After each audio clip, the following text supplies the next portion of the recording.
도시개발구역이 지정이 되면 그 순간 개발구역은 국토법에 따라 도시지역과 지구단위계획구역으로 결정 고시된 것으로 본다는 거예요. 우리가 농림지역 있죠, 농림지역. 농림지역이나 관리지역도 개발사업 할 수 있죠.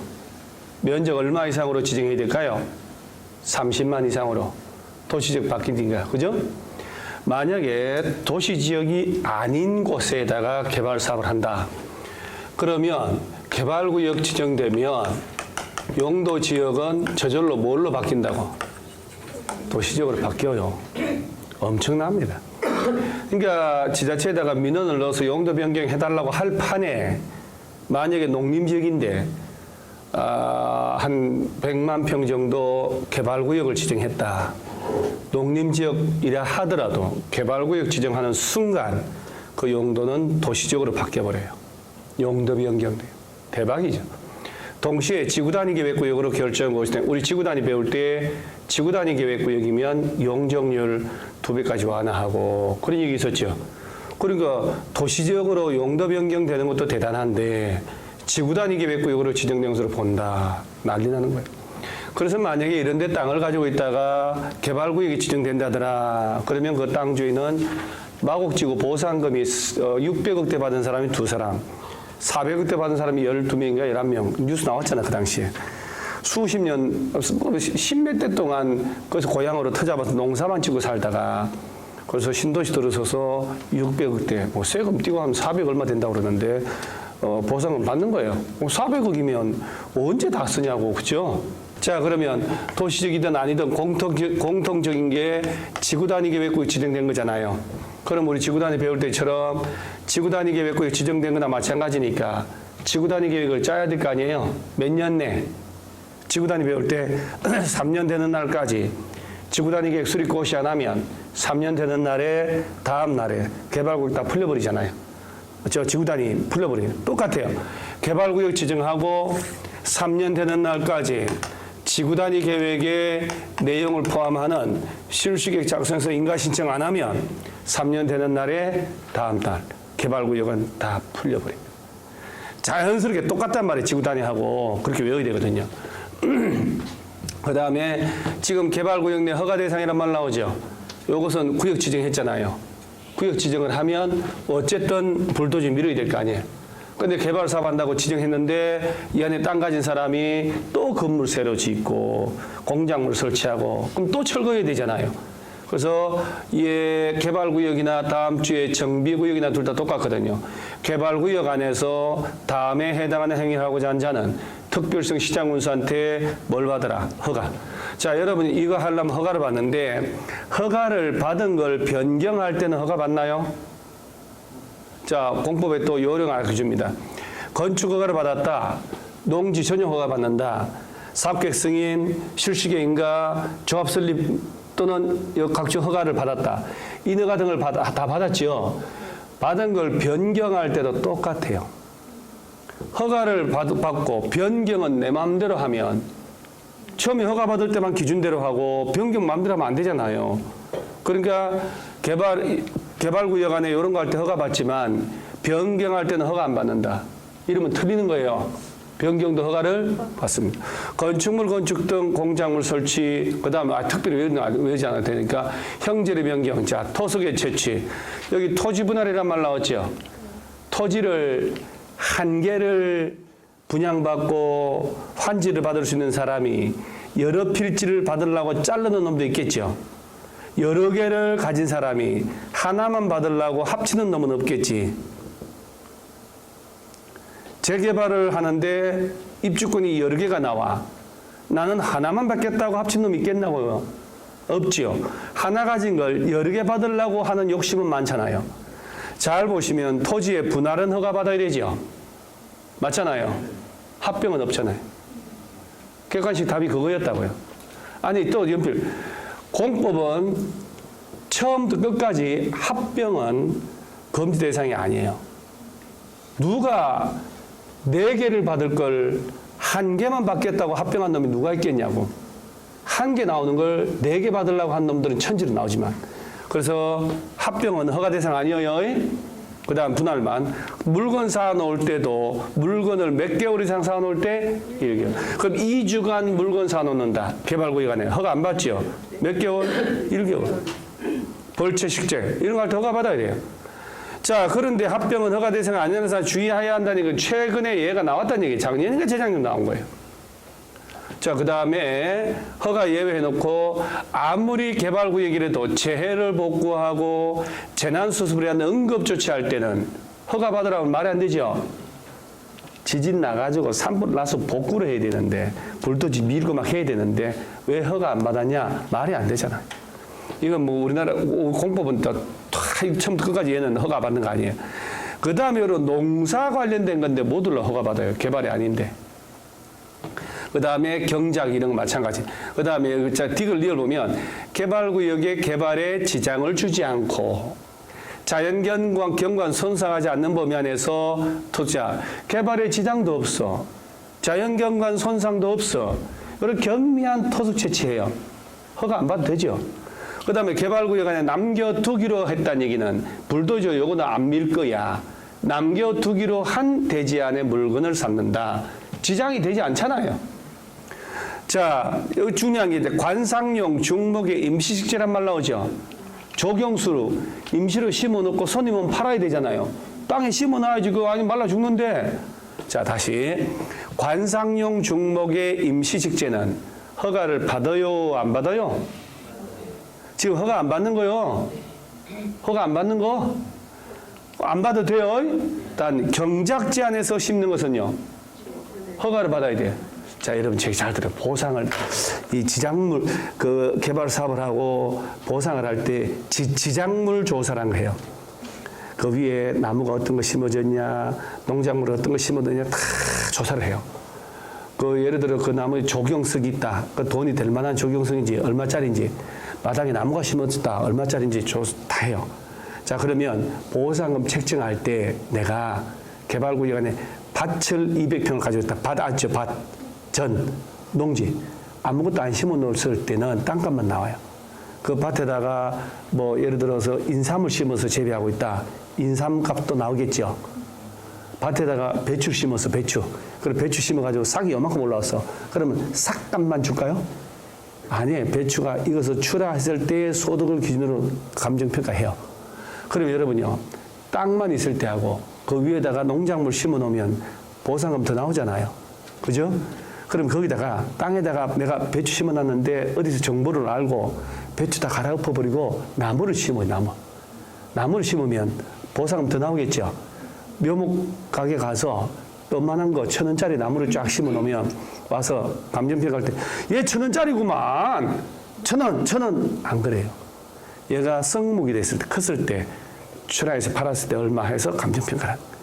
그래서 LH증권대 광명에 재작년 땅 샀을 때 멀쩡한 농지를 밀고 그때 나무 심어놨었잖아요. 텔레비 나왔잖아요. 나무가 촘촘하게 심어졌더만 요만한 거. 딱 보는 순간 나는 이 법이 쫙 떠오르죠. 그러니까 저런 걸 알고 있다는 얘기예요. 보상금 책정할 때 땅만 있을 때하고 나무 있을 때는 완전 다른 거예요. 그래서 막 농사 짓더라도 농작물 다 엎어버려요. 나무 다 심는다고. 그러면 관상용 중목에 임시로 심어놓는 것은 허가 안 받지만 경작지 안에다가 할 때는 보상의 문제가 생길 수 있거든. 그건 허가를 받아야 돼요. 듣고 있죠? 이런 거는 뭐 외울 것도 아니지. 그건 하면 돼요. 그 다음에 이제 개발법에서 하이라이트가 나오는데 이게 개발구역 지정의 해제란 말 나오지요? 자, 여러분 저 구역 지정권자는요. 미리 이게 우리 도시개발 사업할 때 선계획 후 개발이거든. 그래서 구역 지정하려면 미리 개발 계획을 미리 짜요.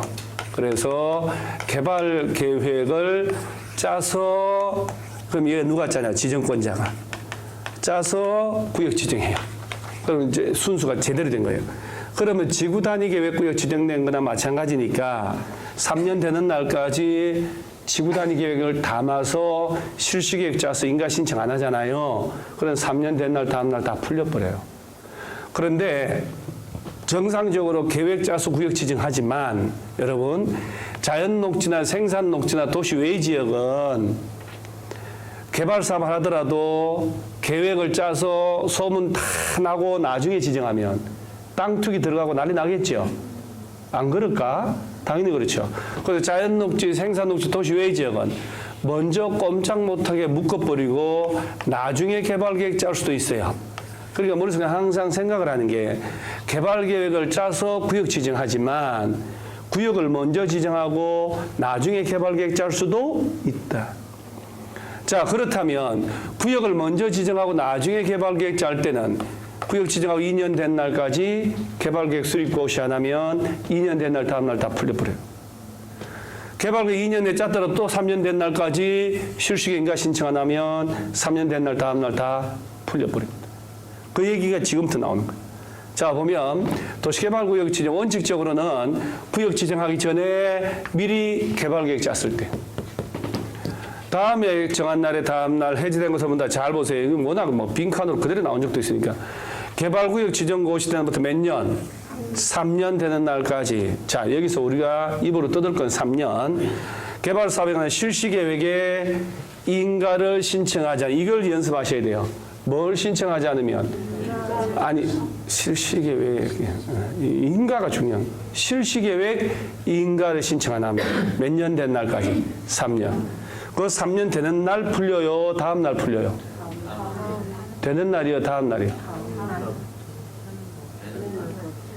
언제 해제돼요? 되는 날 해제된다? 다음 날 해제된다?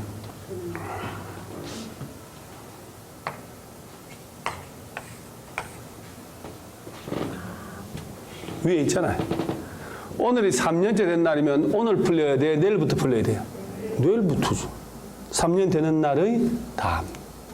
아까 계속 다음 날을 했는데 다음에 규정된 날의 다음에 규정된 날의 다음. 당연하지 그것은. 그 다음에 개발사업에 여러분 공사 완료란 말 나왔죠. 공사 완료되면 있을 필요 없죠.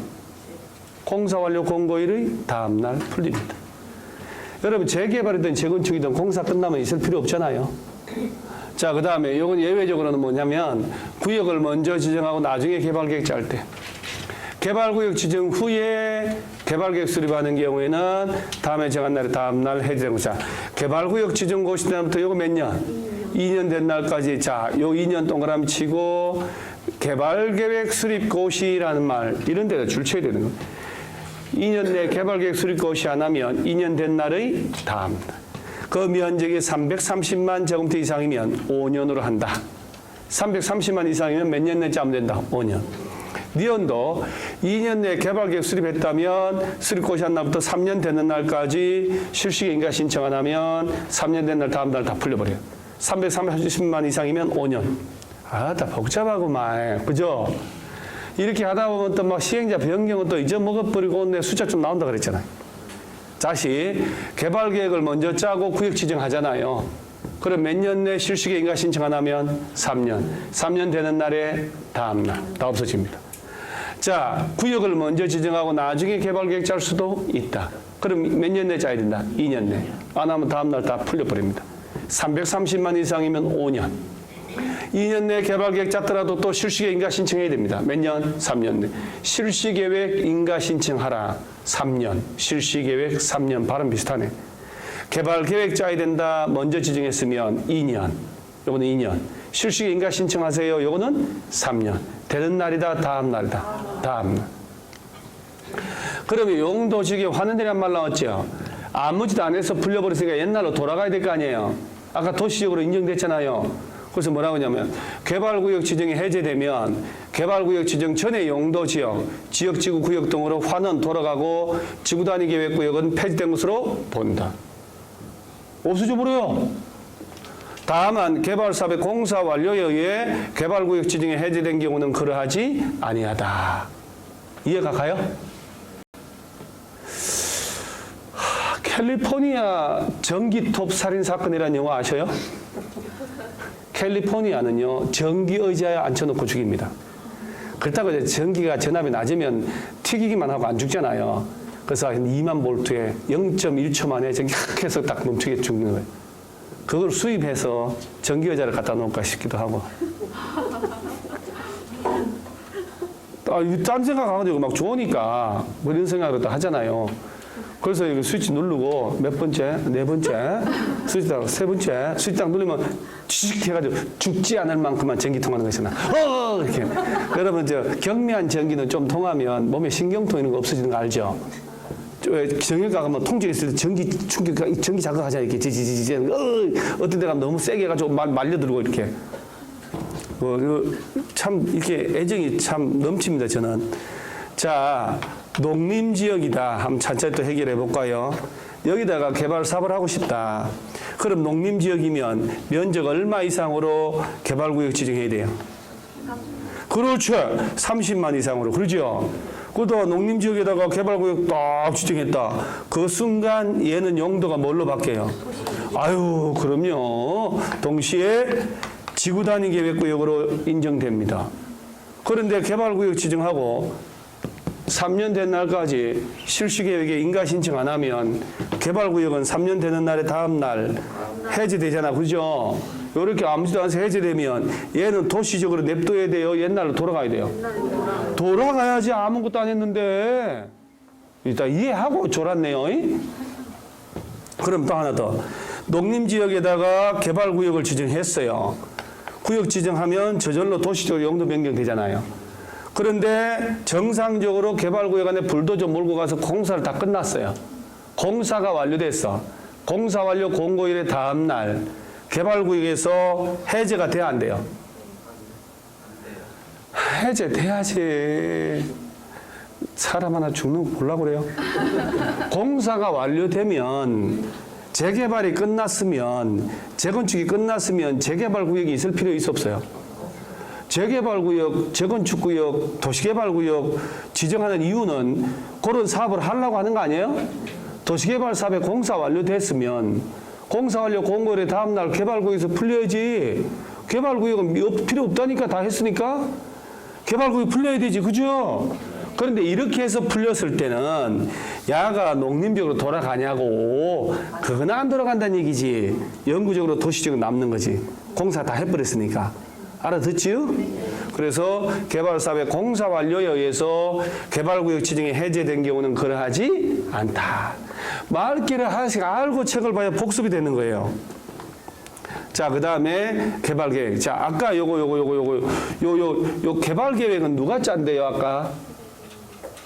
실례지만. 개발계획 요거 누가 짠대요? 대답 한번 해보세요. 영상 촬영돼서 다 올라갈 텐데.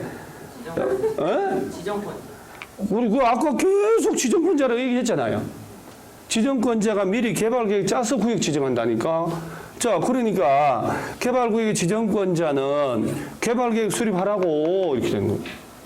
자, 그런데 아까 슬쩍 얘기를 했지만 구역을 먼저 지정하고 나중에 개발계획 짤 수도 있다 그랬죠. 이거 시험에 모의고사 나오는 거거든. 아니, 개발계획 공모를 한다는 건 공개 모집을 한다니. 하거나 다음에 해당하면 구역을 먼저 지정하고 개발계획 짤 수 있다. 그러면 객관식에서 시험에 여러분이 만들어놔야 돼. 다음 중 개발구역을 지정하고 나중에 개발계획 짤 수 있는 대상인데 바르지 않은 거 골라봐라. 무조건 답은 5번이요. 왜? 숫자 나오는 얘밖에 없잖아요. 자연녹지, 생산녹지, 도시. 자, 아까 자연녹지, 생산녹지, 도시 외 지역은 계획 짜서 소문나면 투기 들어간다고 그러잖아요. 먼저 묶어야지. 국가균형 발전하려고 하는 곳. 그러면 답은 5번에 개발구역에 포함되는 주거상업공업지역 면적 합계가 주상공록이잖아요. 그죠?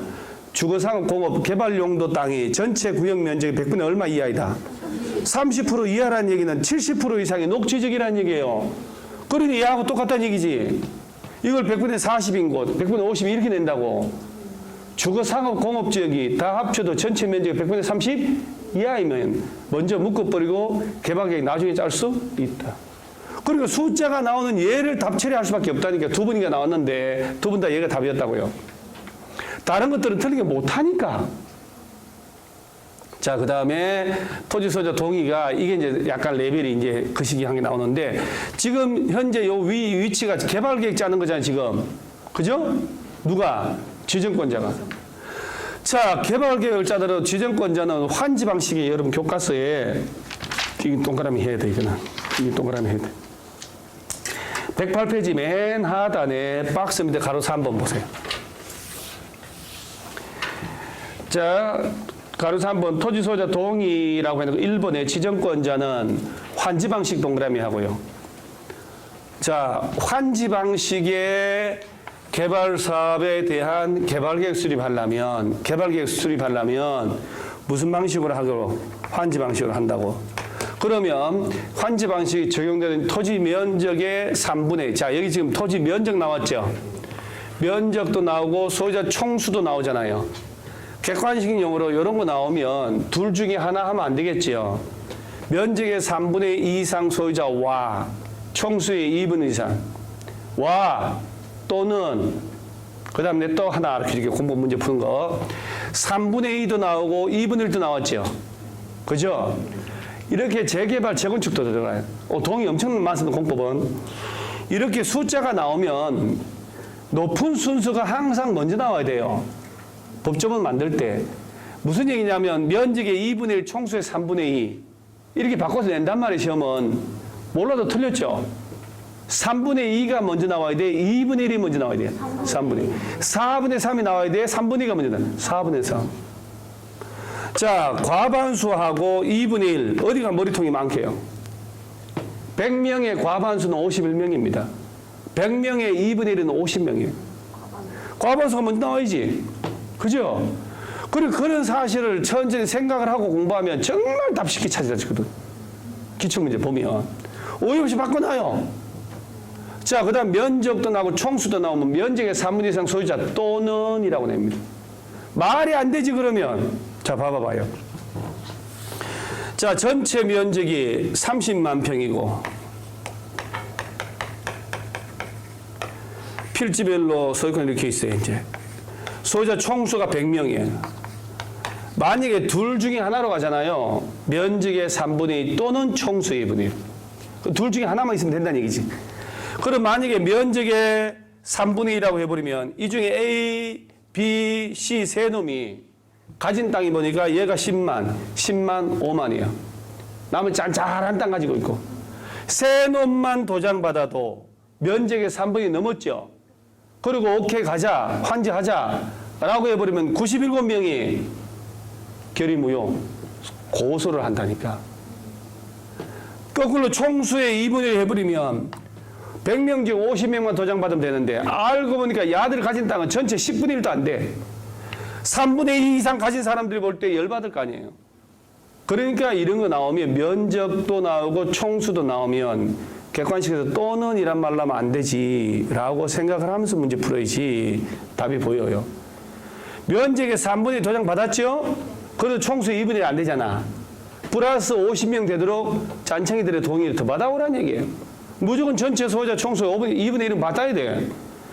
전체 소유자 총수의 2분의 1의 도장을 받았는데 그 사람들이 가진 땅이 전체 3분의 2가 안 될 수 있잖아요. 그럼 3분의 2 될 때까지 도장 받아봐야 돼. 저 개발 계획을 짤 때 무슨 방식으로 한다면 왜 이럴까? 예를 들어서 이 환지라는 게 어디서 왔냐면 농지의 경지정리 사업에서 온 거예요. 여러분 지금 시골에 모신기 할 때, 벼베기 할 때 옛날처럼 손으로 일일이 다 모신기 해요? 예를 들어 볼게요. 내 논이 저수지하고 바로 붙은 논을 가지고 있는 사람인데 환지를 할 때는 주로 제자리 환지라고 해야 돼요. 요 위치에 가진 사람한테는 그 위치에 줘야 된다는 얘기예요. 저수지 붙은 땅을 가진 나한테 저수지에 한 2km 뚝 떨어진 땅으로 돌려줘요. 말이 안 되잖아요. 내가 여기 위치 가지고 저기 가져가라고. 그럼 저수지로부터 멀어질수록 농사 짓기 힘들잖아요. 가까울수록 애지간히 가물어도 물을 댈 수 있고. 그러니까 환지를 만약에 제자리에다가 환지 안 해주면 소송 들어가요. 그러면 잘 보세요. 개발 계획을 짤 때 이 계획대로 환지 계획 짜서 환지 처분을 하거든. 그러니까 환지 방식으로 한다면 자 개발 계획 짤 때 환지 방식으로 한다면 지주들이 원하는 대로 해란 얘기예요. 토지 면적의 3분의 2 총수의 2분의 이상의 동의를 받아서 개발 계획 짜란 얘기예요. 그러니까 저 뒤에 환지 계획 나올 때는 소유자 동의 받는 게 없는 거예요. 그래서 개발 계획 짤 때 사업을 전부 무슨 방식으로 한다면 환지 방식으로 한다면 이 개발 계획에 대한 토지 면적이 얼마? 3분의 2와 총수 2분의 1. 동의 얻어야 돼요. 그러면 개발 사업을 하더라도 그 개발 사업 시행자가 보세요. 국가나 자치단체면 특정인에게 유리하게 불리하게 환지할 일이 없죠. 국가니까. 그죠? 근데 이 환지 방식으로 할 때 환지처럼 잘못하면 소송하거든요. 그래서 면적의 3분의 2 지주들 동의 받아오라는 얘기예요. 받아서 짜란 얘기예요. 근데 국가나 지자체가 직접 할 때는 특정인에게 유리하게 불리하게 환지처분 안 할 거 아니에요. 동의 안 받아도 돼요. 중요합니다, 이거는. 국가는 잘 안 나옵니다만은 개발사업 시행자가 지자체면 토지 소유자 동의 안 받고도 개발계획 짤 수 있다. 그 다음에 뭐 이런 건 나중에 조합하고 똑같으니까. 자, 여기 지금 보면 우리 109페이지 하단에 개발계획의 내용이라 해서 한 장 넘어가면 110페이지 박스가 하나 나오죠. 아유, 우리가 개발계획 내용 이런 거 언제 다 외웁니까? 개발계획을 누가 짜는지도 모르는데 지금. 내용 이런 것들은 나중에 하는 거고. 자, 그 다음에 자, 여기 보면 이게 뭐냐면 그 박스 밑에 개발계획 작성 기준 이런 것들은 봐놔야 되니까 요 개발계획을 짤 때 광역도시계획이나 도시군 기본계획 수립되는 지역에 대하여 개발계획 수립하려면 그 개발계획 내용이 광역이나 기본계획에 들어맞도록 하라. 그러니까 이걸 짜서 도시개발 사업 하려면 미래에 대한 광역도시계획이나 도시군 기본계획이 짜졌을 거 아니에요. 여기에 맞게 짜라니. 그리고 330만 제곱미터는 100만 평이거든. 330만 이상의 개발구역에 대한 개발계획 수립한다면 그 안에 주거, 생산, 교육, 유통, 위락 등의 기능이 서로 조화를 이루도록 하라. 그 얘기는 무슨 얘기냐면 신도시 만들 때 배드타운으로 전락하는 걸 막아야 되겠다. 100만 평 이상으로 개발할 때는 저런 모든 기능이 자체적으로 해결될 수 있는 복합적 도시가 되라. 자족 도시가 되도록 개발계획 짜란 얘기예요. 얼마 이상이면 330만 제곱미터. 저런 것들은 수업 시간에 딱딱딱딱 외워놔야 되는 거예요.